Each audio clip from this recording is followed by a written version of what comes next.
Cursed jewelry, the permanent bracelet that doomed us all. In the heart of New Orleans, amidst the bustling markets and shadowy alleyways, there stood a small, unassuming jewelry shop known only to a select few. It was called Eternity's Embrace, a place whispered about by locals but rarely spoken of aloud. Its owner, Madame Vesper, was an enigmatic woman, ancient in appearance, with eyes that seemed to have witnessed centuries unfold. Legend had it that her shop housed jewelry unlike any other, pieces with stories so dark and mysterious that no one dared wear them. However, the allure of Madame Vesper's craftsmanship was irresistible. Among her creations, there was one piece that no one could ignore, a simple silver bracelet with intricate carvings of serpents entwined in a delicate, hypnotic pattern. It was known as the Serpent's Embrace. A fateful encounter. It all began one misty autumn afternoon when a young couple, Sarah and Mark, stumbled upon Eternity's Embrace while on a romantic getaway. Sarah, captivated by the shop's aura, insisted they enter. The moment they crossed the threshold, the heavy scent of incense and something far more ancient filled their lungs. As they browsed through the cases, Sarah's gaze locked onto the silver bracelet. The moment she touched it, a strange cold sensation crept up her arm. Madame Vesper appeared from the shadows, her voice like gravel scraping against stone.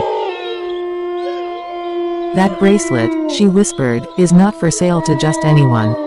It is permanent. Once worn, it cannot be removed." Sarah laughed, thinking it was a sales tactic, and Mark, always a skeptic, waved it off. But something in Sarah's heart told her otherwise.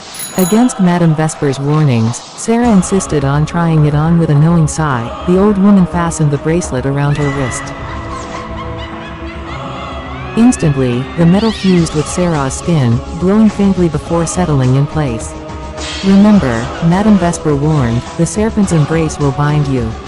Beware its curse." The curse awakens at first. Sarah didn't notice anything unusual, other than the strange heaviness of the bracelet, as though it was pulling her toward something. But that night, she awoke to find deep red marks etched into her skin, snaking from the bracelet up her arm, like tendrils of fire burning beneath her flesh. When she tried to remove the bracelet, it tightened painfully, cutting into her skin as if it had a mind of its own. Panicked, Sarah and Mark sought medical help, but no one could explain the strange markings or remove the bracelet. Days passed, and with each sunrise, Sarah's behavior became more erratic. She began to hear whispers, faint at first, then louder, more insistent. The bracelet, it seemed, was communicating with her. Mark, desperate to help, returned to the shop, only to find it abandoned. Madame Vesper had vanished without a trace, leaving nothing behind but the memory of her warning.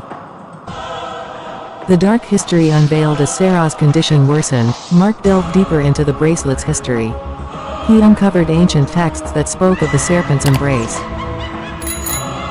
The bracelet had been crafted centuries ago by a sorceress who sought eternal life, but it came at a terrible cost.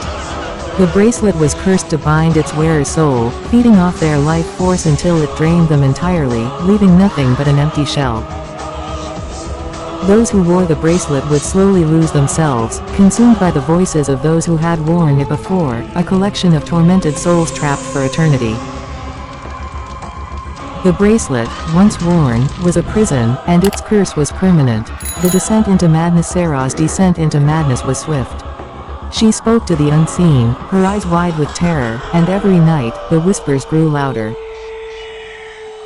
She claimed the bracelet was guiding her toward something dark and powerful.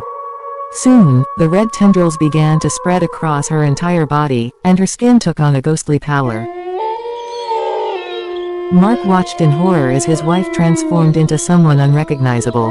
Her once warm, loving demeanor was replaced by cold indifference. It was as if the bracelet had drained her humanity, leaving behind only a husk controlled by ancient forces. A desperate attempt to break the curse. Desperate to save her, Mark turned to the last resort, a renowned occultist known as Father Abel. The priest had heard of the Serpent's Embrace and warned that there was only one way to break the curse. The wearer had to willingly sacrifice their soul, severing the connection between their body and the bracelet. Faced with the grim reality, Sarah, though barely coherent, agreed. They traveled to an abandoned chapel deep in the bayou, where the ritual was to be performed. The atmosphere was thick with dread as Father Abel prepared the rites. As he began chanting ancient incantations, the bracelet tightened, its tendrils lashing out like a living serpent. The final sacrifice in a horrifying climax, the chapel filled with the shrieks of tormented souls, the previous victims of the bracelet, crying out for salvation. Sarah writhed in agony as the bracelet tried to claim her completely. Just as her body was about to give in, Father Abel completed the ritual. The bracelet shattered, releasing a deafening roar as centuries of souls were freed. But the cost was immense. Sarah's body collapsed, lifeless, her soul sacrificed to break the curse. Mark, shattered by grief, cradled her in his arms, the weight of their decision pressing down on him. The haunting legacy Mark returned to New Orleans, leaving behind the ruins of their once happy life. But even after the bracelet's destruction, strange occurrences followed him. He began to hear whispers, faint at first, then louder, more insistent. One night, he awoke to find a new bracelet on his wrist, identical to the one Sarah had worn. The serpent's embrace had returned, and this time, it would not let go. Thus, the curse of the permanent bracelet lives on, dooming anyone who dares to defy its dark history.